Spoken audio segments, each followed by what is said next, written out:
विचित्र मछली और जादुई चादर। जनकपुरी नाम के गांव में एक गरीब किसान रहता था। उसकी 2 बेटियां थीं, एक काली थी, एक गौरी थी। काली बेटी का नाम चित्रा था और गोरी बेटी का नाम सरिता था। चित्रा बहुत संस्कारी थी और गुणी थी, जबकि सरिता बहुत रूप का घमंड करती थी और अपने आप को बहुत ज्यादा बुद्धिमान समझती थी। गरीब किसान को दोनों बेटियों की शादी की चिंता सताने लगी। एक दिन उसने अपनी पत्नी तारा से कहा, पता नहीं इस गरीबी में मेरी दोनों बेटियों की शादी कैसी होगी, इनकी डोली कैसे उठेगी। थोड़ी देर में सरिता वहां पर आ जाती है और अपने पिता से कहती है, पिताजी, आप मेरे विवाह की चिंता मत कीजिए, मुझे तो कोई ना कोई मिल ही जाएगा। पर चिंता तो चित्रा की है, उसका रूप रंग देखकर कौन इसके साथ विवाह करेगा। जो तुम दोनों की किस्मत में लिखा होगा वही होगा। मैं तो यही कहना चाहता हूं तुम दोनों से कि बेटी, किसी का अपमान न करना, किसी का दिल न दुखाना और अपने ऊपर कभी किसी बात का घमंड मत करना। पिताजी, घमंड क्यों ना करूं? मैं इस गांव की सबसे बुद्धिमान मैं और सबसे सुंदर लड़की हूँ। जो भी मुझसे शादी करेगा वो अपना ऊपर अभिमान करेगा। मेरी चिंता आप मत करो। किसान रतनलाल चुप हो जाता है और अपनी बेटी की बातों के आगे कुछ नहीं कहता। चित्रा बेटी, जाओ नदी से पानी ले आओ। घर में पानी की एक बूंद भी नहीं है। ठीक है माम। नहीं है। ठीक है माम। हाँ, जाओ जाओ, क्या पता तुम्हारी किस्मत के दरवाजे वहीं पर खुले। जल्दी जाओ। सरिता की बात का कोई जवाब न देते हुए चित्रा नदी की ओर चल पड़ती है। थोड़ी दूर जाने पर चित्रा देखती है कि नदी में कुछ चमक रहा है। चित्रा नदी से पानी भर लेती है। तभी उसे एक आवाज आती है, मेरी मदद करो, मेरी मदद करो। कौन है वहाँ पर? सामने आओ। तभी परी सामने आ जाती है और कहती है, तुम अच्छे इंसान लग रही हो, क्या तुम मेरी मदद करोगी? कौन हो तुम और क्या हुआ है?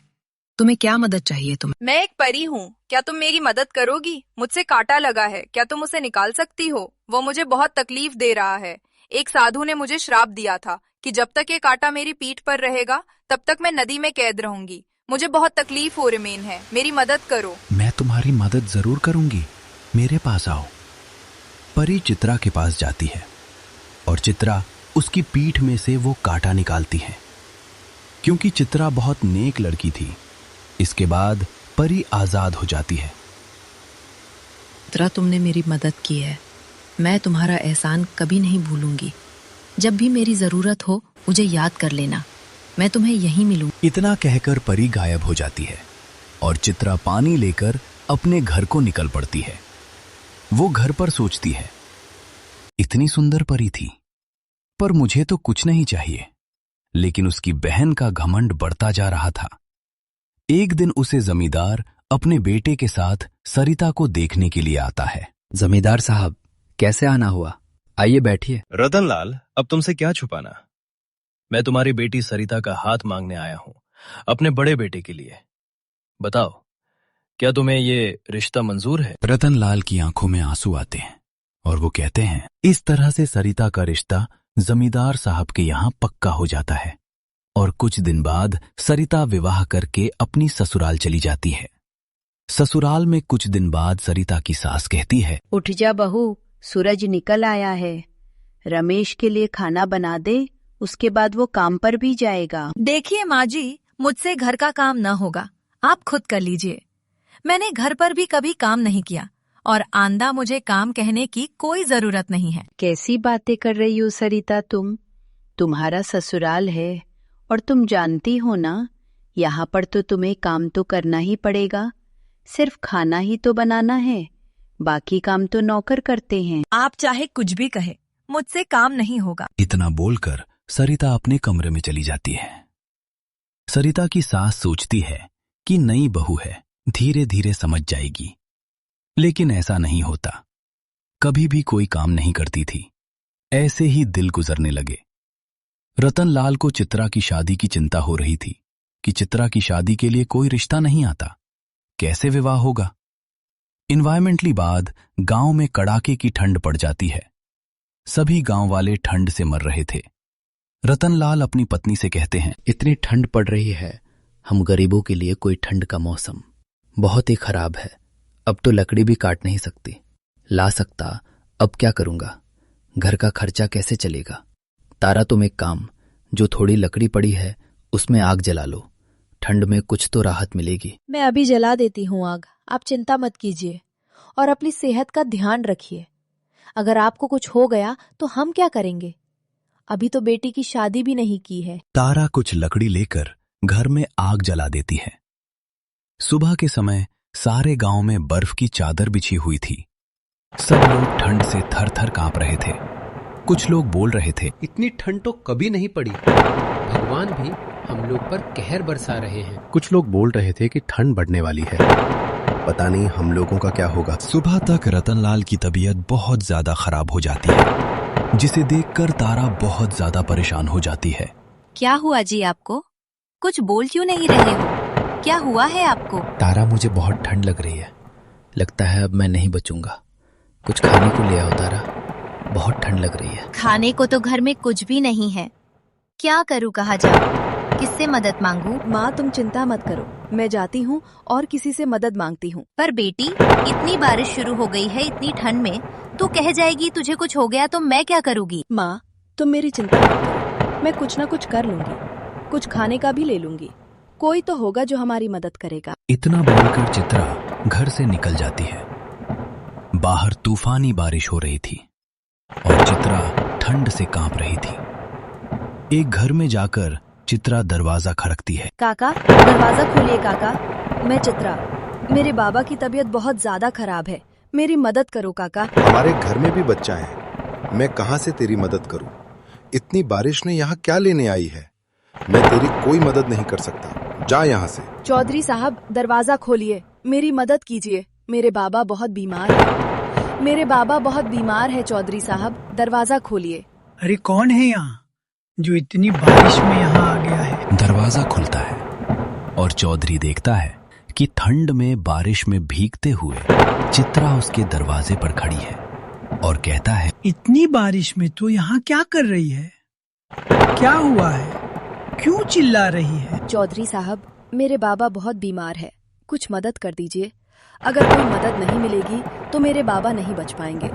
मुझे कुछ पैसे ही दे दीजिए, जिसे मैं अपने बाबा के लिए कुछ खाने का जाऊंगी और उनकी दवाई भी ले जाऊंगी। मदद लीजिए चौधरी साहब। अरे कुछ और नहीं, तेरे कर्मों की सजा मिल रही है। तेरे बाबा को अपनी शक्ल देखी है? तेरे ही बुरे कर्म हैं जो तेरे बाबा को भोगने पड़ रहे हैं। और मैंने क्या खराब बांटने का ठेका लिया है?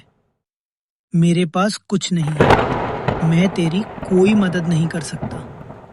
चली जा यहाँ से। उसके बाद चित्रा अपनी बहन के घर जाती है और कहती है कि बहन सरिता, पिताजी बहुत बीमार है, कुछ मदद कर दो, कुछ पैसे और खाने का सामान दे दो। तुम्हें शर्म नहीं आई जो यहाँ तक चली आई?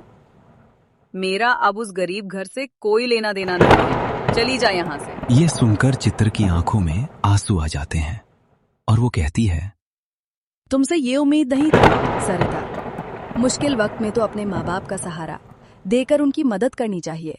तुम बहुत घमंडी हो गई, तुम में भगवान तुम ही सद्बुद्धि दे। ऐसा करते करते सुबह से शाम हो जाती है और चित्रा नदी किनारे ठंड से बेहोश हो जाती है। थोड़ी देर में वहां पर वही परी आ जाती है जिसकी चित्रा ने मदद की थी। अरे हाँ, वही लड़की है जिसने मेरी मदद की थी। क्या हुआ है? आंखें खोलो, आंखें खोलो, क्या हुआ है तुम्हें? आंखें खोलो, बोलो ना, क्या हुआ है तुम्हें? परी अपनी जादू से चित्रा की मुंह पर हाथ फेरती है और चित्रा अपनी आंखें खोलती है और उठकर बैठ जाती है और उसके बाद सारी बात बताती है। उसका दुख सुनकर परी की आंखों में भी आंसू आ जाते हैं और वो कहती हैं, मैंने तुम्हें कहा था ना कि तुमने मेरी मदद की है। जब भी तुम्हें मदद की जरूरत होगी तो मुझे याद कर लेना। तुम मेरे पास क्यों नहीं आई? मैं तुम्हारी मदद करूंगी। बोलो तुम्हें क्या चाहिए? तुम्हें जो भी चाहिए, जो भी मदद चाहिए, तभी सब मिलेगा। एक बार बोलकर देखो। चित्रा कुछ नहीं बोल पाती क्योंकि वो किसी को परेशान नहीं करना चाहती थी। उसकी हालत देखकर परी समझ जाती है और वो उसे एक जादुई चादर देती है और कहती है, ये लो, तुम इस चादर को अपने घर ले जाओ और जो भी तुम इस चादर से मांगोगे वही तुम्हें मिल जाएगा। लेकिन याद रखना, कोई भी बुरे दिल का व्यक्ति अगर इसे छूता है तो उसे कुछ भी मांगेगा तो उसका उल्टा हो जाएगा। इसलिए ध्यान रखना, इसे हमेशा अपना पास रखना। जाओ, तुम्हारे सारे दुख दूर हो जाएंगे। चित्रा चादर लेकर अपने घर को चली जाती है और जाकर अपनी माँ को सारी बात बताती है। चित्रा की बात सुनकर चित्रा की माँ तारा कहती है, बेटी, ये तो तूने बहुत ही अच्छी खबर सुनाई है। इसे तो हमारे सारे दुख दूर हो जाएंगे। इतनी ठंड में मरने की कगार पर है हम सब। न खाने को घर में दाना है और ना ही जलाने को लकड़ी। सबसे पहली मैं चाहती हूँ कि तेरे पिताजी ठीक हो जाएं। माँ, सबसे पहले तो मैं पिताजी को बिल्कुल ठीक कर देती हूँ। एक चादर मेरे पिताजी की तबीयत बिल्कुल ठीक कर दे। चित्रा के इतना कहते हैं, चित्रा के पिता बिल्कुल ठीक हो जाते हैं और उठकर बैठ जाते हैं। यह देखकर चित्रा की माँ बहुत खुश हो जाती है। जादुई चादर मेरे घर को बिल्कुल पक्का मकान बना दो, जिसमें ठंड अंदर ना सके, और सारी सुख सुविधा, गर्म कपड़े, अच्छा खाना, सब कुछ मेरे घर में भर दो। और गरीबों के लिए गर्म कंबल भी दे दो, जिसे मैं गरीबों की मदद भी कर सकूं। और इतना पर्याप्त धन दो कि हम कभी गरीब ना रहें।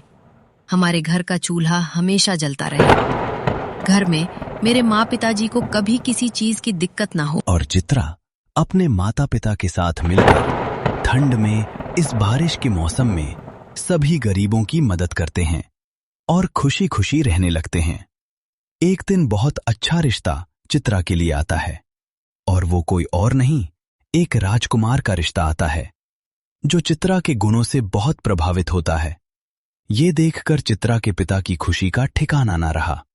वहां दूसरी तरफ सरिता कैसी ससुराल वाले सरिता को लेकर उसे घर छोड़ते हैं और बोलते हैं, लीजिए, आपकी बेटी यहाँ घर का कोई काम नहीं करती।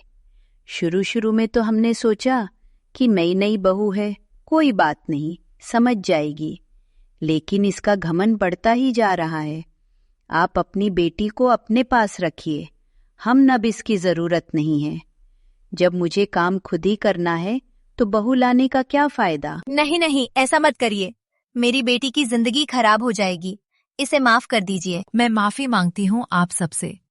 आइंदा से शिकायत का कोई मौका नहीं दूंगी। मुझे माफ कर दीजिए, और घर का काम भी करूंगी, खाना भी बनाऊंगी, और कभी घमंड नहीं करूंगी। मैं जान चुकी हूँ कि सुंदरता सब कुछ नहीं होती, व्यक्ति के गुण ही सब कुछ होते हैं। हमने इतने मौके दिए तुम्हें, लेकिन तुम नहीं सुधरी। एक आखिरी मौका देकर और देखते हैं, अगर सब कुछ ठीक रहा तो तुम हमारे साथ रह सकती हो। अपनी छोटी बहन को देखो, अपने साथ साथ अपनी माता पिता की जिंदगी भी संवार दी। कुछ सीखो अपनी बहन से। सुंदर तन में नहीं, मन में होनी चाहिए। इस तरह से सरिता अपने ससुराल वालों के साथ वापस अपने ससुराल चली जाती है, और चित्रा को भी अच्छा घर परिवार मिल जाता है, और उसके माता पिता को अब कभी कोई दिक्कत भी नहीं होती। चित्रा वहां पर भी हमेशा गरीबों की मदद करती थी, ताकि कोई भूखा न रहे और कोई गरीब ठंड से न मरे।